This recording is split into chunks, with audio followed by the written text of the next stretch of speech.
Hello दोस्तों, कैसे हैं आप सब। उम्मीद है कि सब बढ़िया ही होंगे। दोस्तों, पुराने जमाने में कई राजा महाराजा हुआ करते थे और शासन करते हुए लोगों का ख्याल भी रखते थे, यानी प्रजा की इच्छा का मान भी करते थे। वहीं कुछ ऐसे भी थे जो प्रजा पर अत्याचार करते थे। कुछ अपनी महानता के लिए प्रसिद्ध हैं, तो कुछ अपनी क्रूरता की वजह से जाने जाते हैं। दोस्तों, अगर मैं आपसे पूछूं कि दुनिया का सबसे बड़ा तानाशाह राजा कौन था, तो शायद आपके दिमाग में कई राजाओं के नाम आ जाएंगे। लेकिन अगर आपसे दुनिया के सबसे क्रूर रानी का नाम पूछा जाए तो आप सोच में पड़ जाएंगे।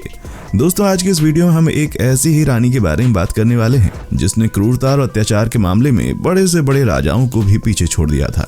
इस तानाशाही रानी के बारे में आप सोच भी नहीं सकते। दोस्तों, आज के इस वीडियो में हम बात करेंगे रानी राणा वलोना के बारे में, तो हमारे साथ अंत तक बने रहिएगा। दोस्तों, वीडियो शुरू करने से पहले आपसे एक रिक्वेस्ट है कि अगर आपने चैनल को अभी तक सब्सक्राइब नहीं किया तो प्लीज वीडियो को लाइक और चैनल को सब्सक्राइब करें। मेडागास्कर की रानी राणा वालोना इतिहास की सबसे खतरनाक रानी मानी जाती है। ऐसा माना जाता है कि रानी राणा वालोना ने अपने साम्राज्य की 50% आबादी को मौत के घाट उतार दिया था। रानी को अपनी प्रजा पर अत्याचार करते समय बड़ा मजा आता था, इसलिए वो नए नए प्रयोग करती थी और लोगों को कच्चे मुर्गे की खाल खाने को कहती थी।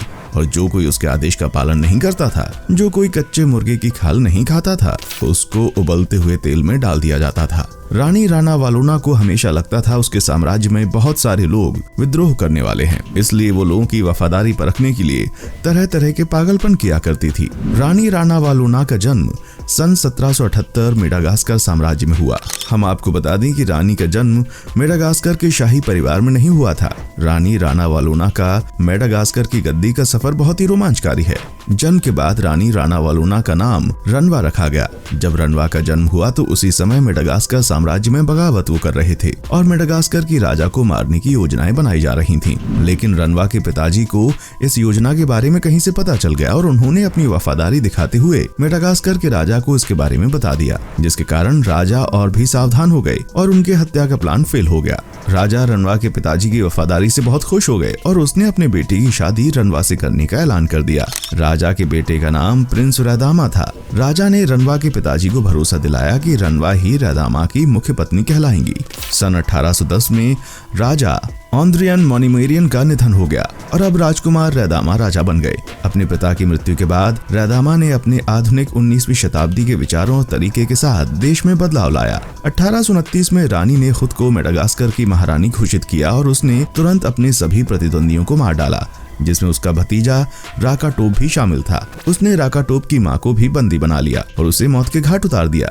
यह आतंक राज्य के शाही सदस्यों की ओर इस रानी द्वारा उठाए गए एक राजनीतिक प्रभुत्व वाला कदम था। 1 अगस्त 1828 को उन्हें मेडागास्कर की रानी घोषित कर दिया गया और अगले जून में उन्होंने एक गुप्त परिग्रहण समारोह किया, जिसमें उनके शरीर को एक ताजा मारे गए बैल के खून से अभिषेक किया गया था। हालांकि उसके विशाल राज्याभिषेक में यूरोपीय स्वाद अधिक था, क्योंकि उसने एक फ्रांसीसी सम्राट की पोशाक पहनी थी। उस समय तक उसने अपने संभावित प्रतिद्वंदियों को बेरहमी से समाप्त कर दिया था। राको टोबे को मौत के घाट उतार दिया गया था और राको टोबे की मां, ताकि शाही महिला का खून बहाकर एक वर्जना को न तोड़ा जा सके, भूख से मर गईं। राको टोबे के अधिकांश रिश्तेदारों को इसी तरह की भीषण मौतें मिली। कभी मत कहो राणा वालोना ने अपने राज्याभिषेक पर भीड़ से मांग की वो केवल एक कमजोर और अज्ञानी महिला है। वो इतने विशाल साम्राज्य पर कैसे शासन कर सकती है। मैं यहाँ शासन करूंगा। सौभाग्य के लिए मेरे लोग और मेरे नाम की महिमा। मैं देवताओं को नहीं बल्कि अपने पूर्वजों की पूजा करूंगा। समुद्र मेरे राज्य की सीमा होगी और मैं अपने राज्य के एक बाल की मोटाई को कम नहीं करूंगा। वो एक महिला शासक थी। अपने आप में इतनी उल्लेखनीय नहीं थी वो, क्योंकि मेरिना संस्कृति में एक मजबूत मातृवंशीय तत्व था जो आंशिक रूप से पुरुष प्रधान लिंग भूमिकाओं से ढका हुआ था, जो अरब दुनिया से मेडागास्कर आए थे। लेकिन जिस गति से राणा वालोना अपने शासन को मजबूत करने के लिए आगे बढ़ी, वो उल्लेखनीय थी। उसने राडामा के अधिकांश सुधारों को तेजी से रद्द कर दिया और अंग्रेजी और फ्रांसीसी प्रतिनिधियों के साथ व्यापार समझौतों को समाप्त कर दिया। एक फ्रांसीसी नौसेना बल द्वारा परिणामी हमले को रद्द कर दिया। आंशिक रूप से आक्रमणकारियों पर मलेरिया के एक आकस्मिक हमले के लिए धन्यवाद। मेरिना समाज को इसकी पारंपरिक संरचना में बहाल किया गया था और जिन लोगों पर प्रतिरोध का संदेह था उन्हें टेंजिना नामक एक सदियों पुरानी वफादारी परीक्षा दी गई। टेंजिना एक जहरीला अखरोट था जिसके कारण खाने वाले को उल्टी हो जाती थी।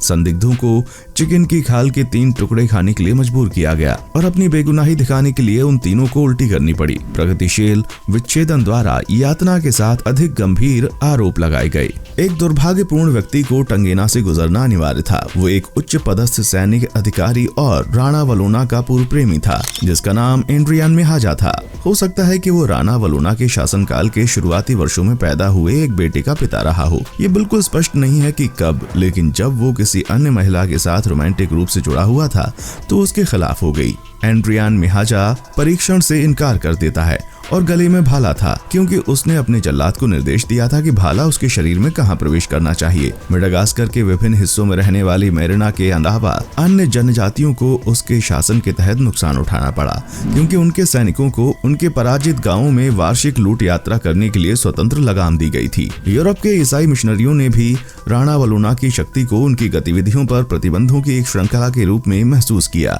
हालांकि पहले राणा वलोना मिशनरियों के साथ टकराव से सावधान थे।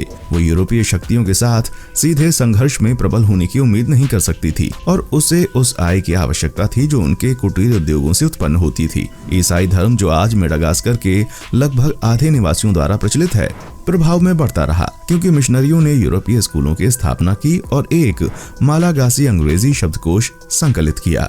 राणा वलोना ने अपने आंतरिक घेरे में एक यूरोपीय को अनुमति देने का एक चतुर निर्णय लेने के बाद उस स्थिति को बदल दिया। एक युवा फ्रांसीसी भाग्य शिकारी, जिसका नाम जीन लेबोर्डे था, जो 1831 में एक जहाज की तबाही के बाद किनारे पर तैर गया था। लेबोर्डे और राणा वलोना के बीच रोमांटिक होने के साथ साथ राजनीतिक संबंध भी हो सकते थे। उन्हें उनके बेटे राकोतो, भविष्य के राजा रादामा, उसके पिता के रूप में भी प्रस्तावित किया गया है। लेबोर्डे के व्यवहारिक ज्ञान की चौड़ाई अधिक महत्वपूर्ण थी। धातु विज्ञान, युद्ध सामग्री और इंजीनियरिंग की व्यापक समझ रखने वाले एक सरल व्यक्ति, उन्होंने एंटानानारिवो की राजधानी से कुछ मील की दूरी पर मांतासाउ नामक एक कारखाने के शहर के निर्माण का निर्देश दिया। वहां उन्होंने राणा वलोना की सेना के लिए न केवल बंदूकें और बारूद के निर्माण का पर्यवेक्षण किया, बल्कि साबुन, रेशम, चीनी मिट्टी की चीजें और अन्य वस्तुओं का भी, जिनके लिए राज्य को पहले व्यापार करना पड़ता था। उन्होंने सी का निर्देशन भी किया। राणा वलोना अब समृद्ध होने के साथ साथ शक्तिशाली भी थे और 1830 के दशक में घर में राजनीतिक उथल-पुथल से विचलित फ्रांसीसी सेना ने देश में पैर जमाने के अपने प्रयासों को पूरी तरह से छोड़ दिया था। मालागासी लोगों द्वारा उसे शक्तिशाली देवताओं के पक्षधर शासक के रूप में माना जाता था और अब उसने अपना ध्यान यूरोपीय प्रभाव के अंतिम अवशेष ईसाई चर्च की ओर लगाया। मिशनरी स्कूलों में ईसाई धर्म के शिक्षण को प्रतिबंधित कर दिया गया, फिर प्रतिबंधित कर दिया गया और मिशनरियों ने द्वीप छोड़ना या भूमिगत होना शुरू कर दिया। 1830 के दशक के मध्य में, जिसे लैडलर ने ईसाइयों की न्यायिक हत्या कहा, उसकी एक श्रृंखला एक विशेष रूप से कुख्यात घटना के साथ शुरू हुई। 1836 में 14 ईसाइयों की शहादत, जिन्होंने अपने धर्म को छोड़ने के आदेशों का विरोध किया था। पश्चिमी प्रभाव का विरोध करने के अपने प्रयासों के बावजूद राणा वलोना का पश्चिम के प्रति एक अजीबोगरीब रवैया था। ये फ्रांसीसी जीवन था जिसने उसे मोहित किया। उसके पास फ्रांसीसी कपड़े पहने हुए दरबारी थे जो अक्सर विभिन्न युगों की शैलियों को मिलाते थे, और वो हाथ पर एक पस्त पियानो रखती थी। कभी कभी आगंतुकों को इसे खेलने के लिए आमंत्रित करती थी। हालांकि जब आर्थिक और राजनीतिक मामलों की बात आती है तो राणा वलोना पश्चिम के प्रबल शत्रु थे। 1849 में मेडागास्कर पर एक संयुक्त फ्रांसीसी और अंग्रेजी हमला बुरी तरह विफल रहा, क्योंकि यूरोपीय नाविक एक झूठे सामने वाले देसी किले से हैरान थे, जिसने बहुत अधिक महत्वपूर्ण संरचना को छुपाया था। अस्थायी रूप से कब्जा किए गए मालागासी ध्वज पर फ्रांसीसी और अंग्रेजी सैनिकों के बीच संघर्ष ने भी राणा वलोना की जीत में योगदान दिया। 21 यूरोपीय खोपड़ियों का एक सेट डंडे पर लगाया गया था और भविष्य के आक्रमणों को हतोत्साहित करने के लिए तटरेखा के साथ रखा गया था। हालांकि इस रानी को मेडागास्कर की पागल रानी भी कहा जाता था। ऐसा कहा जाता है कि ये रानी इतनी क्रूर महिला थी कि अगर उसे किसी भी व्यक्ति पर शक होता तो वो उसे उबलते हुए पानी में डलवा देती थी। इतना ही नहीं, अगर ये सब करके भी उसका मन नहीं भरता था तो वो उस व्यक्ति को जिंदा जला देती थी, और तो और शंका के चलते ये रानी लोगों को जिंदा भी दफना देती थी। ऐसा कहा जाता है कि उसके शासनकाल में मेडागास्कर की आबादी 50% से भी कम हो गई थी। हालांकि रानी राणा वलोना ने अपनी क्रूरता के कारण अपने देश को उपनिवेशवाद से बचाकर रखा हुआ था। देश विदेश की कोई भी कंपनियां यहाँ पर अपने बाजार लगाने से डरती थीं। ये रानी अपनी क्रूरता के बुलबुले पर हजारों मजदूरों और कैदियों से अपनी परियोजनाओं का निर्माण करवाती थी और परियोजना के पूर्ण होते ही उन मजदूरों को मौत के घाट उतार देती थी। रानी राणा वलोना वास्तव में काफी अच्छी रानी और नेता थी। उसने अपने देश की सांस्कृतिक विरासत को स्थिर बनाए रखने के लिए अपनी पूरी कोशिश की।